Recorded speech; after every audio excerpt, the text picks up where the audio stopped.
There is a village in the south, old enough that it does not appear on any modern map, where the people still leave a bowl of water outside their doors at midnight. Not for guests, not for the gods, for her. They do not say her name out loud after dark. The older ones will not say it at all, not anymore, not since the year the river ran the wrong direction for 3 days and everything downstream tasted like ash for a month. If you ask them who she is, they will look at you the way people look at someone who has just said something very foolish near a flame.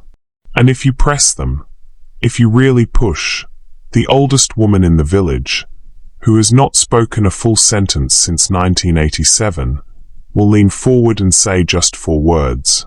She was here first. Welcome to Cammy the storyteller. This is her story, the story of the girl who swept the ashes. And I promise you, by the time I am done, you will understand why they leave the water.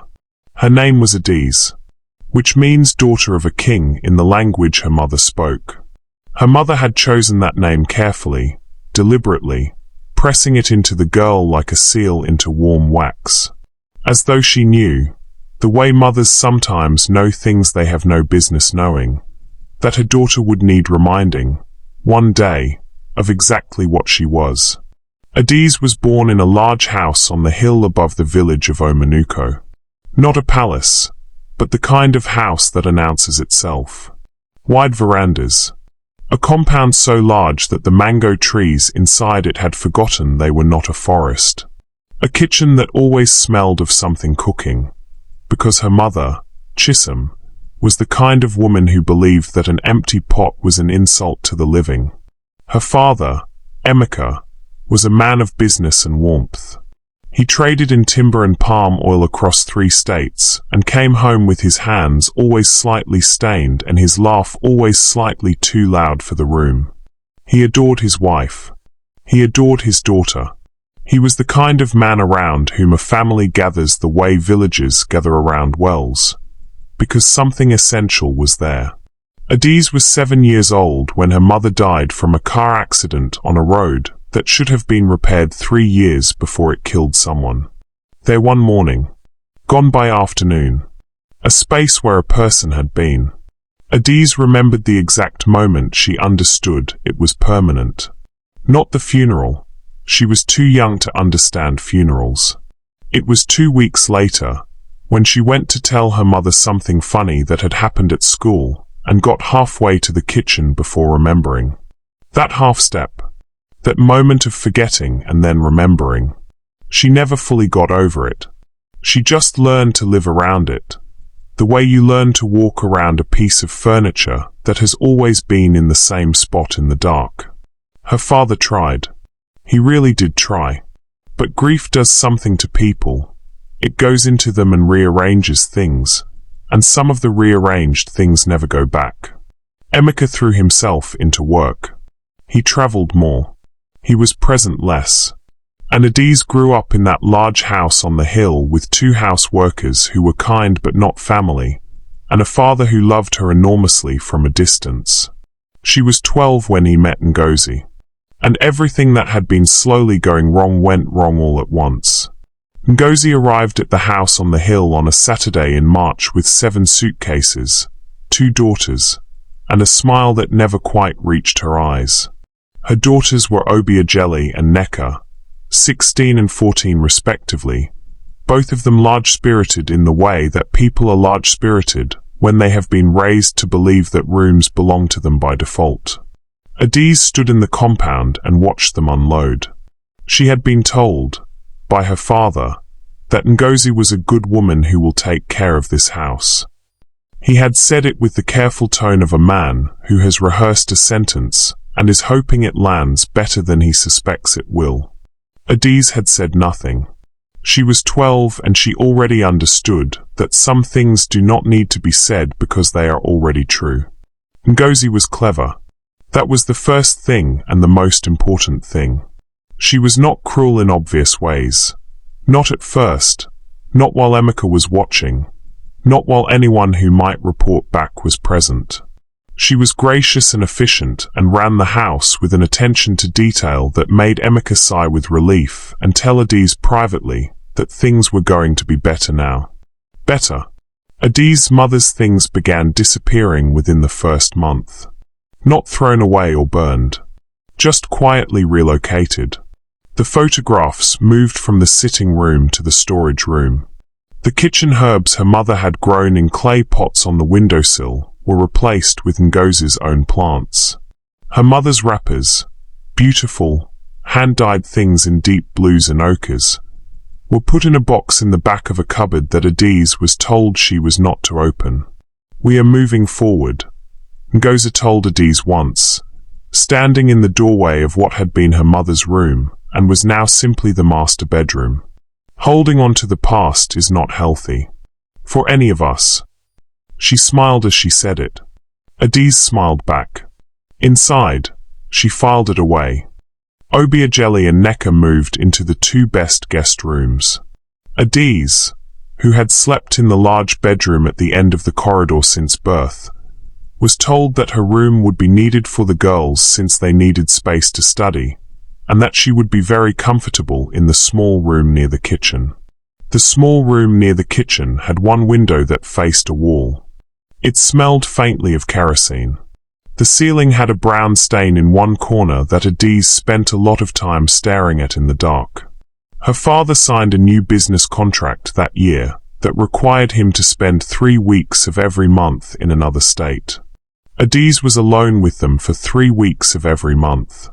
And slowly, carefully, cleverly, in the way that clever people do slow and careful things, Ngozi began to remake what Adaeze was in that house. It started with small tasks. Adaeze had always helped around the house. Her mother had insisted on it, not as punishment but as love, as teaching. "You should know how your own home works," Chisholm had said. "A woman who cannot run her own house is a woman who can be removed from it." Ngozi used this against her. Since Adaeze already knew how the house worked, it was simply efficient for her to continue doing the things she had always done. The sweeping, the washing of dishes after dinner, the scrubbing of the kitchen floor on Saturday mornings. And then a few more things were added. Just small things. Just to help. And then a few more. The house workers, who might have said something, were let go within 6 months. Ngozi citing the cost of maintaining a large household as her reason, which left only Adaeze. Within a year of Ngozi's arrival, Adaeze rose before 5 every morning to light the kitchen stove, heat water for the household, sweep the compound, prepare breakfast, wash the dishes, clean the bathrooms, do the laundry, and begin preparing the evening meal before she left for school. She came home to finish the cooking, serve dinner, wash up again, and then do her own homework by torchlight in the small room near the kitchen because Ngozi had decided the electricity to that wing of the house was too expensive to run all night. Omenuko and Nneka did nothing. They woke at 8. They were driven to school. They came home to food already prepared. They had new clothes every month. They had tutors. Adaeze's school fees were paid late. Then paid partially. Then, one term, not paid at all, and she was sent home from school and had to walk back to the house in the midday heat and tell Ngozi, who listened with a blank expression and said she would speak to Adaeze's father. She did not speak to Adaeze's father. Omenuko, when he came home that month, was tired and distracted, and Ngozi filled his evenings with warmth and food and careful management of his attention.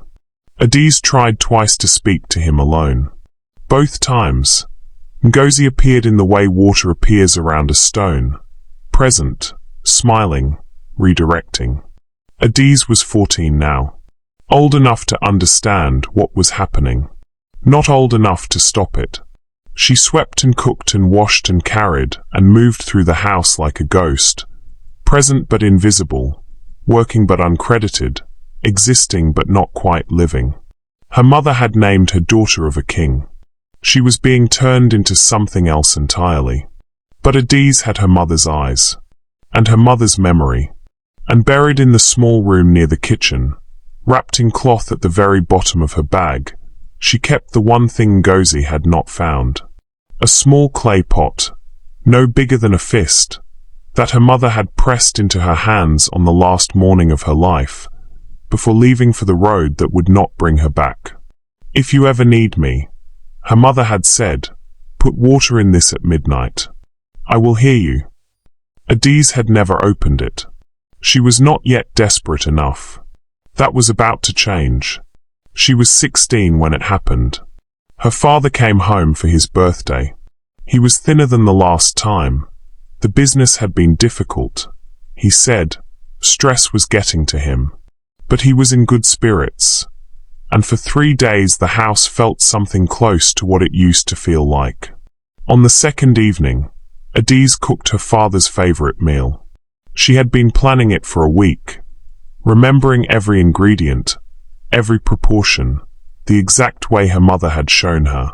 She cooked it alone in the kitchen for 4 hours, and it was perfect. She knew it was perfect. She carried it to the dining table herself. Ngozi tasted it, set down her fork, and said, pleasantly, to Emeka, "Obiageli made your father's favorite. I hope you enjoy it, dear." Emeka looked up with a wide smile. "Ubby, this is wonderful. You remembered." Obiageli, who had not gone near the kitchen all day, smiled modestly. Adaeze stood in the doorway between the kitchen and the dining room. Nobody looked at her. Her father ate the meal she had made, praised the daughter who had not made it, and did not notice the one who had. Adaeze went back to the kitchen. She finished washing the pots. She swept the floor. She turned off the stove. She walked to her small room, and she sat on the edge of her bed in the dark, and she was very, very still for a very long time. Then she reached under her bed and found the cloth-wrapped bundle. She unwrapped the small clay pot. She looked at it for a long moment. Then she went to the kitchen, filled it with water from the tap, and at exactly midnight, she placed it on the floor of her room and sat in front of it. "Mama," she whispered, "I need you." Nothing happened. For 1 minute. 2. 5. Adaeze put her face in her hands. And then the water in the clay pot began to glow the way embers glow when you blow on them, deep and warm and old. The temperature in the small room changed. And the smell of her mother's kitchen, the specific smell of her mother's kitchen, groundnut oil and dried herbs and something warm that had no name, filled the air. Adaeze did not move. "I am here," said a voice from the place where the two meet. The threshold place, the in-between. "I have always been here," the voice said. "I have been watching. I have seen everything." Adaeze was shaking. "Why didn't you help me?" A pause. Warm and not unkind. "Because you were not ready to receive it. Help given before you know you need it teaches nothing. But you are ready now. And what is coming for you, my daughter, what is already on its way, requires you to be more than you have allowed yourself to be." "What is coming?" Adaeze whispered. "An invitation," the voice said. "And a choice. And a truth about this house that will change everything. But first," the glow in the pot deepened, "you must know what you are. Say your name." Adaeze opened her mouth. She almost said Ada, the shortened name that Ngozi and her daughters had reduced her to, the clipped small version. She stopped herself. "Adaeze," she said. Full. Clear. In her mother's language. "Daughter of a king," the voice said. "Do not forget it again." The glow faded. The smell remained for a few minutes longer, and then that too was gone. Adaeze sat in the dark for a long time. Then she lay down, and for the first time in 2 years, she slept without dreaming of running. The invitation came 3 days later. Chief Okonkwo, the wealthiest man in 3 local governments, a man whose family had owned the land the village of Omenuko was built on for 6 generations, was hosting a celebration for the formal introduction of his son, Tobena, who had just returned from 12 years of education abroad. The event was the talk of every compound in the district. An invitation to Chief Okonkwo's compound was not simply an invitation to a party. It was a social declaration, a statement that your family was seen, was counted, was part of the fabric of things. Emeka received an invitation for his household. Ngozi received this news the way a woman receives something she has been waiting for, with practiced calm that barely concealed the hunger underneath. Within an hour she had begun planning what Obiageli and Nneka would wear. Within a day she had driven to the city for fabric. Within a week, a seamstress was working in the sitting room on 2 dresses that cost more than Adaeze's unpaid school fees. Adaeze said nothing. She cooked. She cleaned. She watched. On the evening before the celebration, Ngozi called her into the sitting room. "You will stay home," she said pleasantly. "Someone needs to watch the house." And frankly, she looked Adaeze over with the specific variety of cruelty that disguises itself as honesty. "You have nothing suitable to wear." Adaeze looked at her. "My father's invitation was for his household," she said. "Your father has agreed with my arrangement." Ngozi smiled. "Ask him if you like." She knew Adaeze would not ask. Because Emeka, carefully managed by Ngozi for 4 years, would agree with whatever his wife said without fully understanding what he was agreeing to. Adaeze nodded. She left the room. She went to the small room near the kitchen. She sat on the edge of her bed. She looked at the clay pot on the floor. She did not need to put water in it this time. The pot was already glowing. "I know," she said quietly. The warmth in the room pressed close around her. And then something happened that had not happened before. The cloth bundle on her bed, which she had not touched, unwrapped itself. Slowly, fold by fold, until what was inside was visible. Inside the cloth, beneath the clay pot's usual resting place, was something Adaeze had never known was there. A wrapper. Her mother's wrapper. Deep blue and gold, hand-dyed. The one from the wedding photograph that had sat on the sitting room wall before Ngozi had moved all the photographs. Folded perfectly, untouched by time. And beneath it, a small bottle of oil that smelled like the specific warm thing from her mother's kitchen that had never had a name. And beneath that, a pair of shoes. Not glass. Not crystal. Leather. Dark and soft, handmade, with a pattern pressed into the toe that matched the pattern her mother used to trace on her forehead when she was sick as a small child. A pattern Adaeze had never seen anywhere else.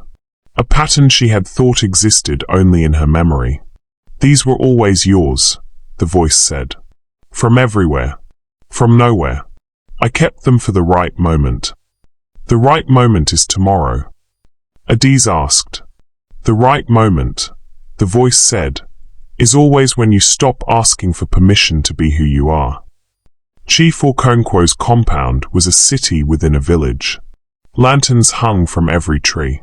A live band played from a raised platform at the far end of the compound, the kind of music that moves through your feet before it reaches your ears. The women were extraordinary, a sea of Ankara and Asaroke and George fabric in every color the eye could hold. The smell of suya and pepper soup and fresh palm wine moved through the air in waves. Adaeze came alone. She had waited until her father's car pulled out of the compound. She had waited until the sound of it faded. Then she had gone to her room, taken out her mother's wrapper, and dressed. She did not have a mirror. Ngozi had removed the one from her room the year before. But she did not need one. She rubbed 3 drops of the oil from the bottle onto her wrists and her forehead. It felt like being held. She put on the leather shoes. They fit perfectly. She walked the 40 minutes to Chief Okonkwo's compound in the dark, and the darkness did not feel threatening. It felt like company. When she entered the compound, she was not announced. Nobody opened a door for her. There was no moment of dramatic arrival. But something changed in the room. Not loudly. The way the temperature changes when a window opens. Small, undeniable, felt by everyone before anyone can explain it. People looked at her. Not because of the wrapper, though it was beautiful. Not because of the shoes, though they were remarkable. Because of something that had nothing to do with what she was wearing and everything to do with what she was carrying. A quality of presence, of self-possession, that women who have been ground down for years sometimes find in themselves at the exact moment they decide they are done being ground down. She looked like someone who had just remembered something very important. Tubena Okonkwo saw her from across the compound. He was 28, tall, serious-faced in the way of people who have been educated into seriousness but still have laughter some way close to the surface. He had been home for 2 weeks and had spent most of them being presented to potential wives by relatives who meant well and understood nothing about him. He had smiled politely at all of them. He crossed the compound. They talked. Not the performance of talking that people do at events like this. Not the presenting of best selves and managed information. They actually talked. About the village. About the things that didn't make sense in the world. About what it meant to come from somewhere and leave and come back and find that neither the place nor you are quite what you remembered. She told him she had grown up in the house on the hill. He said he had always wondered who lived there. She almost told him what the house was actually like now. She stopped herself, not from shame, but because it was not the right time, and she was learning to know the difference.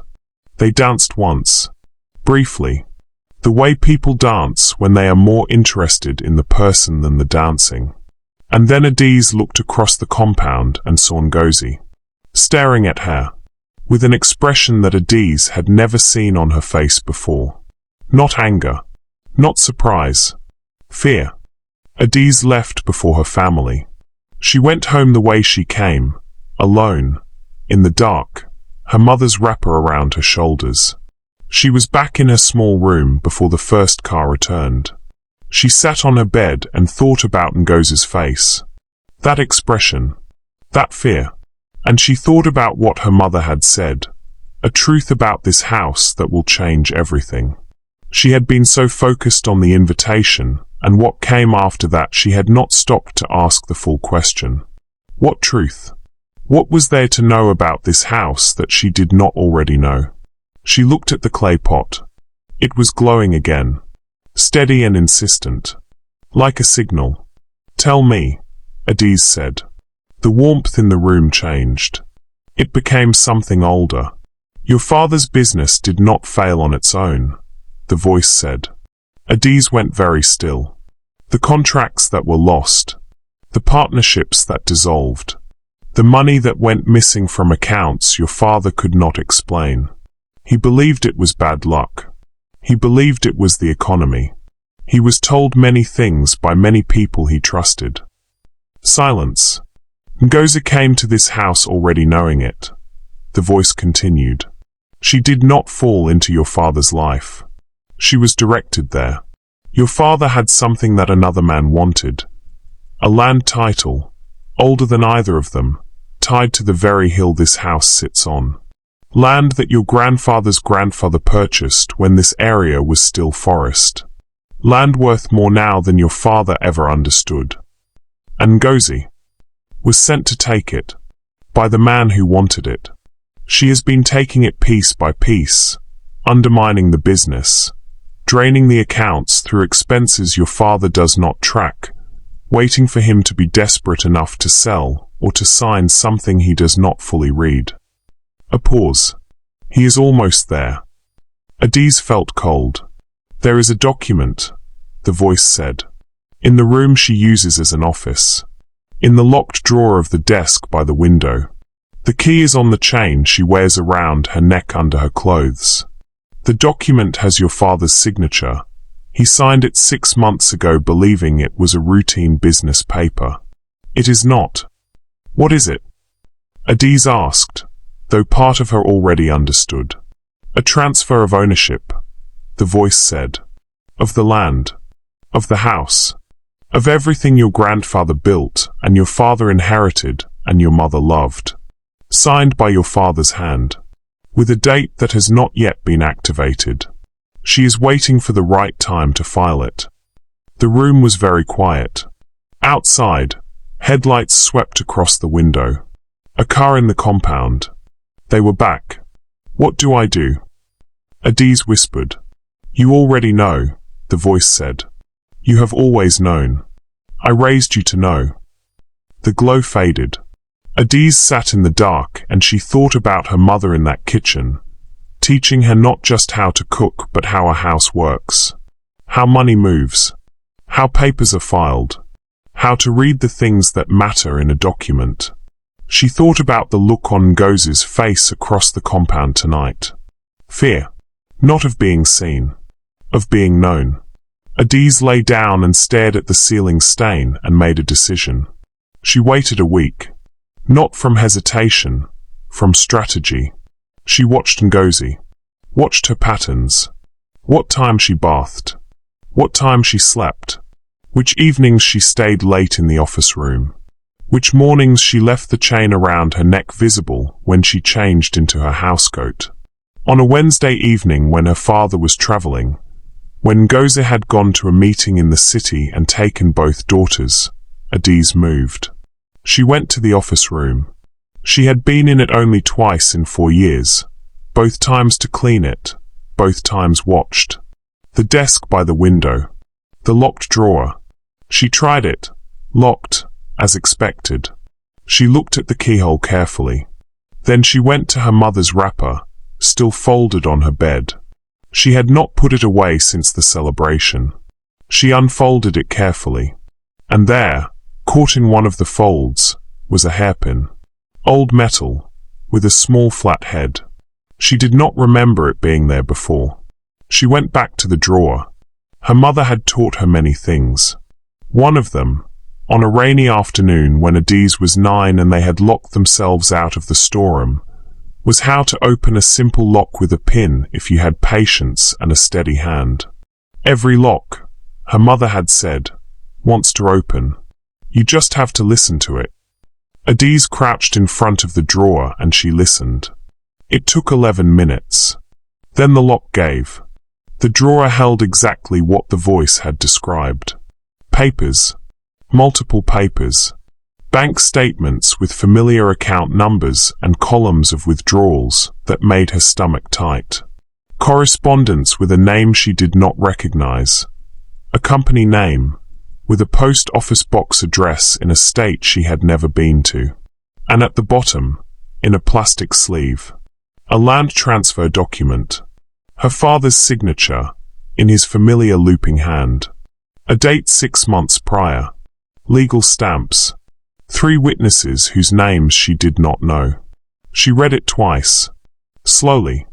The way her mother had taught her to read important things. Looking for what it says, and looking for what it doesn't say, and looking for what it is trying to make you not notice. The document was real. Notarized.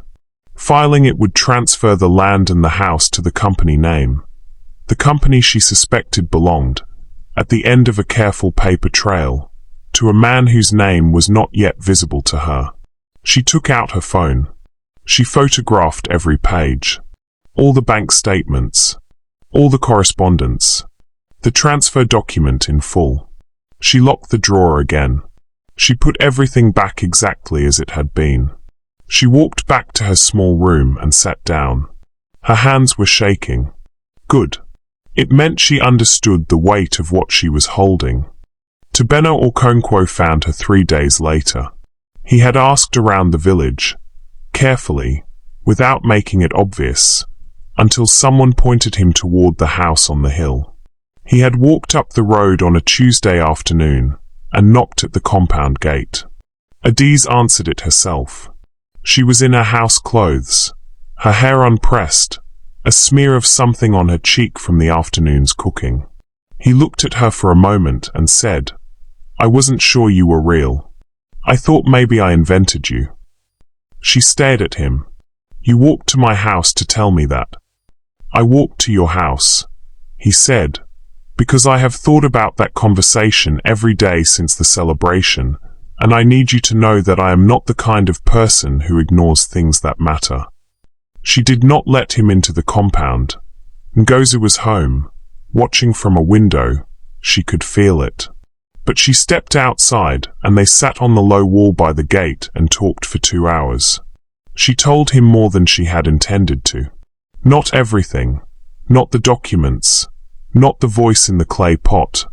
Not the full shape of what was happening in the house behind her. But enough. The outline of it. The years of it. He listened. Not with pity. That was the thing that made it bearable. Not with the expression of someone performing sympathy. He listened the way her mother had listened. Like what she was saying mattered because it had happened, not because it was dramatic. My father has a lawyer, he said when she finished the parts she had said. A good one, the kind that is expensive because they are effective. I want you to talk to him. I don't have. You have evidence, Tabena said. Evidence is the currency. Let me handle the rest. Adaeze looked at him for a long time. She had not had anyone offer her anything in 4 years, without it costing her something she could not afford to pay. Why? She asked. Not suspiciously. Genuinely.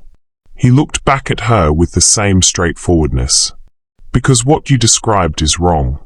And because I am here and I can help, and I have my father's name and my father's lawyer, and neither of those things came with a requirement to only use them for my own benefit. Adaeze looked at the wall between her and the house behind her. Then she looked back at him. Okay, she said. She found out on a Friday. Adaeze did not know how, whether a neighbor had seen Tabena at the gate and mentioned it, whether someone at the celebration had talked, whether Ngozi had simply felt the ground shift in the way that people who have built things on lies can always feel when the foundation is being examined. But she found out. She came to Adaeze's room at 11 at night. She opened the door without knocking and stood in the doorway, and the light from the corridor behind her made her a silhouette, tall and still. Adaeze sat up in bed. I know what you've been doing, Ngozi said. Her voice had no warmth in it now. The performance was gone. What was underneath was worse than the performance. Not cold, but something older than cold. Something that had made decisions. I haven't done anything, Adaeze said.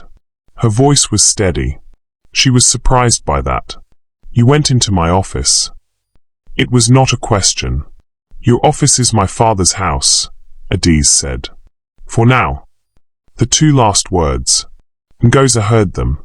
Her stillness changed quality. Became the stillness of someone deciding something. You are a child, she said slowly, who does not understand what she has stepped into. The people involved in this arrangement are not people who are stopped by a 16-year-old girl with a phone full of photographs. Adaeze's chest went tight. She knew. How did she know about the photographs? Ngozi smiled then. The first real smile Adaeze had ever seen on her face. Not the managed warmth she wore for Emeka. Not the pleasant surface she showed the world. This smile was entirely honest, and it was terrifying. Delete them, Ngozi said. Tonight. And stop speaking to Tabena or Konkwo. And we will say nothing more about this. She stepped back and closed the door. Adaeze sat in the dark. Her phone was gone. Not on the bed. Not on the small table. Gone. She looked at the clay pot. The glow was different tonight. Not warm. Not the kitchen smell. Something older was in the room. Something that had been patient for a very long time, and was no longer patient. The photographs are not on the phone, the voice said. Adaeze blinked. You sent them, the voice said. 3 days ago. You sent them to the lawyer. You told me you had done it before you fell asleep. Do you remember? Adaeze thought back. She had been so tired. She had sent them and then collapsed into bed. She had not been sure, in the blurred exhaustion, if she had dreamed the sending or actually done it. You did it, the voice said firmly. Adaeze exhaled. But she will try something else now, the voice said. Before morning. She has lost the patient approach. She will try something that she cannot take back. What do I do? Adaeze asked. Leave the room, the voice said. Right now. Take the wrapper. Take me. Leave the room and do not come back to it tonight. Adaeze did not ask why. She grabbed the wrapper. She picked up the clay pot. She opened the small window, the one that faced the wall, and she went through it. She was outside in the compound, pressed against the wall of the house, when she smelled it. Smoke. Thin at first, then thicker, from the direction of her room. The fire did not take the whole house. It was contained, deliberately, Adaeze was certain, to the small room near the kitchen. As though someone had wanted it to look like an accident, a kerosene lamp tipped over, a girl who slept deeply and did not wake in time. Adaeze stood in the compound and watched the smoke pour from the window she had climbed out of 3 minutes earlier. She stood there holding her mother's wrapper and the clay pot, and she understood, with a clarity that came from somewhere below thought, that this was the full shape of it. Not just the land. She was the remaining complication. She was the one who knew. And Adaeze had decided that a girl in a small room near a kitchen, with a kerosene lamp, was a problem that could be solved cleanly. The house alarm screamed. Lights came on. Doors opened. Adaeze came out of the main house with an expression of horrified shock so practiced that for 1 second Adaeze almost doubted everything. Almost. Adaeze. Adaeze cried. Ada, where is she? Is she still inside? I am here, Adaeze said. From behind her. From the shadows of the compound. Adaeze turned. And for the second time in a week, Adaeze saw that expression on the woman's face. Fear. Pure and unmanaged. The kind that comes when a plan fails in a way that cannot be recovered. Omenuko and Nneka were at the door. The night watchman was running. Neighbors from the surrounding compounds were appearing at the gate, drawn by the smoke and the alarm. Adaeze called her father. It was midnight. He answered in 2 rings, his voice thick with sleep, and she spoke before he could manage a sentence. Daddy, come home. Right now. Don't call Adaeze first. Don't tell her you're coming. Just come. Something in her voice. Omenuko was in his car within 10 minutes. She also called Tabena, who called his father, who called the lawyer, who arrived the following morning with a document of his own, not the forged transfer, but a challenge to it, backed by the photographs that had been sitting in the lawyer's files for 3 days, backed by bank records that told a story Omenuko had not been allowed to read clearly until now. It took 3 months. 3 months of legal process and statements, and the particular ugliness of watching someone's carefully constructed reality be dismantled in front of them. Adaeze was composed through most of it. She had enough practice composing herself. But the evidence was not something composure could outrun. The man behind the company was found. A property developer from the north who had been buying up ancestral land across 3 states through proxy arrangements for 15 years. Adaeze had been one of several women deployed for similar purposes. She had done this before. The house on the hill had not been her first. Omenuko sat in a room with a lawyer and the documents his daughter had put in front of him, and he went very still for a very long time. Then he looked up and found Adaeze in the doorway. And he said the only words that mattered. I did not see. I am sorry. I did not see. Adaeze sat beside him. You see now, she said. Adaeze and her daughters left the house on the hill on a Wednesday morning. 7 suitcases going out the same gate they had come in through. None of them looked at Adaeze as they left. Which was fine. She did not need them to. Omenuko spent the following weeks in the house. Really in the house, present in the way he had not been present in years. He cooked badly and apologized for it. He sat with Adaeze in the evenings and asked her about the years he had half missed and listened, really listened, to the answers. He cried once, quietly, in the kitchen, when she told him about the school fees. She pretended not to notice because she understood that some grief needs to happen without an audience. Her mother's photographs went back on the walls. Every one of them. Her mother's plants were gone. The herbs, the ones in the clay pots on the kitchen windowsill. But Adaeze replanted them. She knew what they were. She knew their names. Her mother had taught her. Tobena came to the house often. Not to court. Not yet. Not formally. That was not the right time, and he knew it. He came because he was the kind of person who shows up for things, and showing up was what was needed. He sat with Adaeze and her father. He helped with the practical things, the legal follow-up, the business untangling, the slow work of understanding what had been taken and what could be rebuilt. He also came because he wanted to, and Adaeze knew it, and neither of them was in a hurry. On the night 6 months after the fire, Adaeze sat in what had been the small room near the kitchen, cleaned now, properly repaired, the window that faced a wall replaced with one that faced the garden. She had chosen to keep this room. Not because it was all she deserved. She had moved back to her real room months ago. But because this room had been where the most important things happened.